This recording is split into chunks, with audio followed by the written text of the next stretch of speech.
स्वागत है आपके अपने YouTube चैनल HKS स्टडी पर।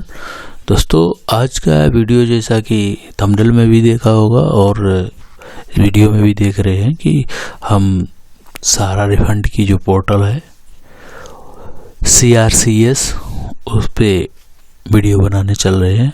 और उसमें वीडियो बनाने का मकसद क्या है कि एक नया ऑप्शन जोड़ दिया है सहारा ने, तो उसके रिगार्डिंग चल रहे हैं कि कैसे उसका क्या मतलब है और क्या उसका संभव होगा, कैसे उस ऑप्शन का क्लियर कर पाएंगे।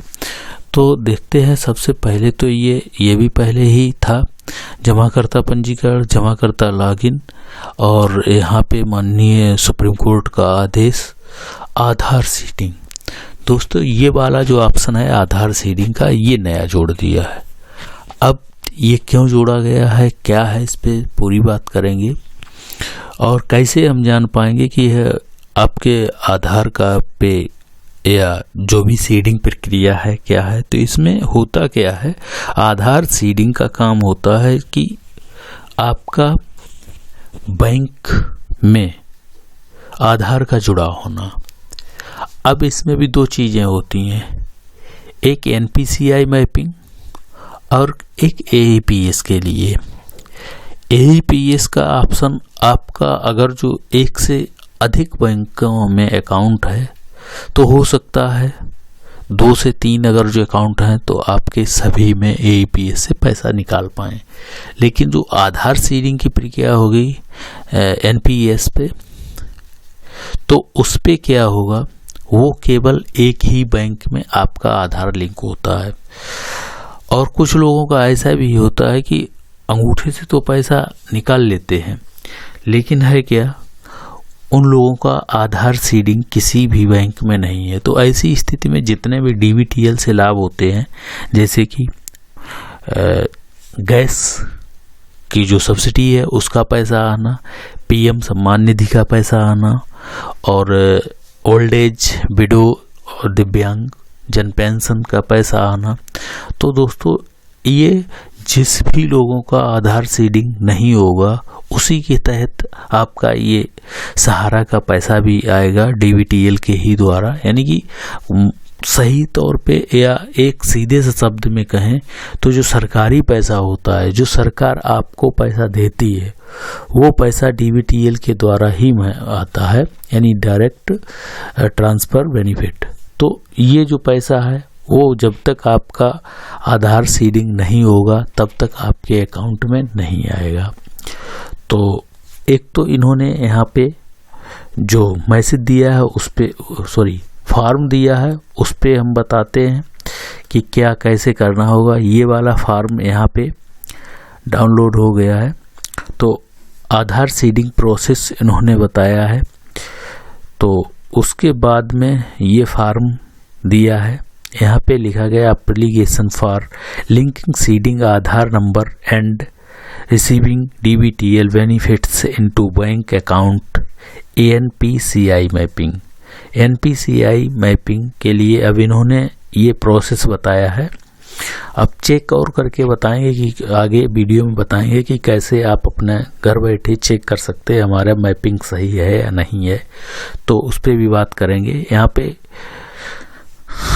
द ब्रांच मैनेजर, यहाँ पे आपकी बैंक का नाम, ब्रांच और ब्रांच का नाम, जैसे ब्रांच जो भी है आपका, यहाँ शहर का नाम लिखेंगे, यहाँ बैंक का नाम, डियर यहाँ पे अपना अकाउंट नंबर और नेम क्या है वो लिखेंगे। फिर linking seeding Aadhaar NPCI mapping for receiving direct benefits, I am maintaining A bank account number इतना विद एयर ब्रांच।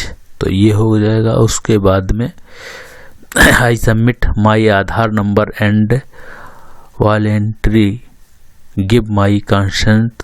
तो इस तरीके से ये अपना आप पूरा भर सकते हैं। तो एक तो इन्होंने ये फॉर्म दिया है जिसके द्वारा आप इसको भर के आगे प्रक्रिया कर पाएंगे। तो चलते हैं, पहले ये चेक कर लेते हैं कि आप कैसे जान पाएंगे कि आपका जो है आधार लिंक है या नहीं। लिंक तो होगा, लेकिन मैपिंग है NPCI पे या नहीं। तो इसके लिए हमें चलना होगा नए एक पोर्टल पे, इस पर ई आधार पे आएंगे। अब यहाँ पे आने के बाद दोस्तों, अब यहाँ पे इस जगह पे डैशबोर्ड पे क्लिक करेंगे, ये आ रहा है यहाँ पे लॉगिन। तो अब यहाँ पे क्या करना होगा, आपको अपना आधार नंबर और ऊपर कैप्चा सेंड OTP करेंगे। ये देखिए हमारे पास जो है आधार का OTP आ चुका है। अब हम इसको फिल करके आगे बढ़ते हैं। इस तरीके से आगे के लिए पहुंच रहे हैं। आप यहाँ पे ये पहला तो ध्यान रखेंगे, अपलोड डॉक्यूमेंट्स है, डाउनलोड आधार है, ऑर्डर आधार PVC कार्ड।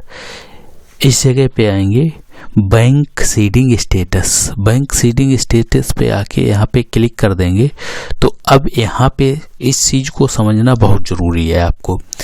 तो एक तो ये है कि सीधा सा आपका ये जो अंगूठे जैसा निशान है उसमें सही का चिन्ह होना चाहिए। तो ये समझ लो आपका किसी न किसी बैंक पे लिंक है, अगर जो आपको कम इंग्लिश आती है तो, क्योंकि सभी लोगों को उतना इंग्लिश का ज्ञान नहीं है। फिर उसके बाद नीचे लिखा होगा congratulation your Aadhaar bank mapping has been done. उसके बाद आते हैं यहाँ पे आधार नंबर, आपके लास्ट के 4 अंक दिए होंगे, बैंक का नाम जिस भी बैंक में, जैसे यहाँ पे India post payment bank limited लिखा है तो ये जो भी है आधार इंडिया पोस्ट पेमेंट में लिंक है। उसके बाद में आधार सीडिंग स्टेटस एक्टिव। यहाँ पर भी दोस्तों क्या है, 2 तरीके हैं। यहाँ पे इनएक्टिव जिनका लिखा है उनको एक्टिव कराना पड़ेगा, और उसके बाद में और लेटेस्ट अपडेट इन्होंने कब अपडेट कराया था वो तारीख मिलेगी। अगर जो यहाँ पे ACTIVE की जगह पे IN और आगे लिखा है और सही का टिक नहीं है, ये ग्रीन में, तो समझ लेना दोस्तों आपका इनएक्टिव है। आपका DBTL का पैसा यानी कि जो सहारा का पैसा है वो नहीं आएगा तब तक जब तक आप इसको सही नहीं कराएंगे। अब हम इसको सही कैसे कराएं, तो सही कराने के 3 तरीके बताएंगे। पहला तो ये है कि आप इसके फॉर्म को फिलअप करके अपने जिस भी बैंक में आप इसको जमा लिंक मैपिंग कराना चाह रहे वहाँ पे जमा करो जाके, तो हो सकता है वो लोग कर दें या उसको ऐसे ही छोड़ दें, जमा कर लें और काफ़ी समय लगाएं।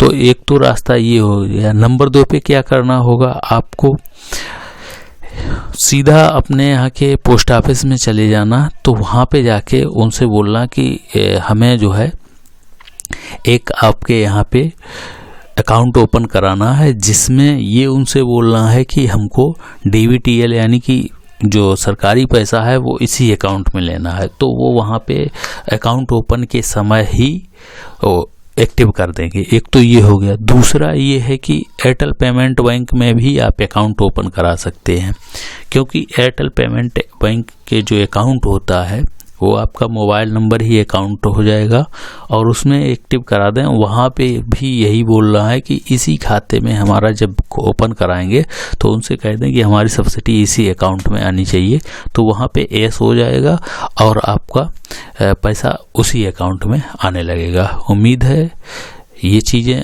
आपको समझ में आएंगी। और अगर जो ऐसी कोई प्रॉब्लम है, हाँ दूसरी बात ये है, जब तक आपका ये सही नहीं होगा सहारा का पैसा बिल्कुल नहीं आएगा, ये आप जान लें। Thank you for watching full video. और लाइक शेयर सब्सक्राइब करना चाहें तो कर दें, अच्छी बात रहेगी, वैसे करने में जाएगा कुछ नहीं आपका। Thank you for watching full video.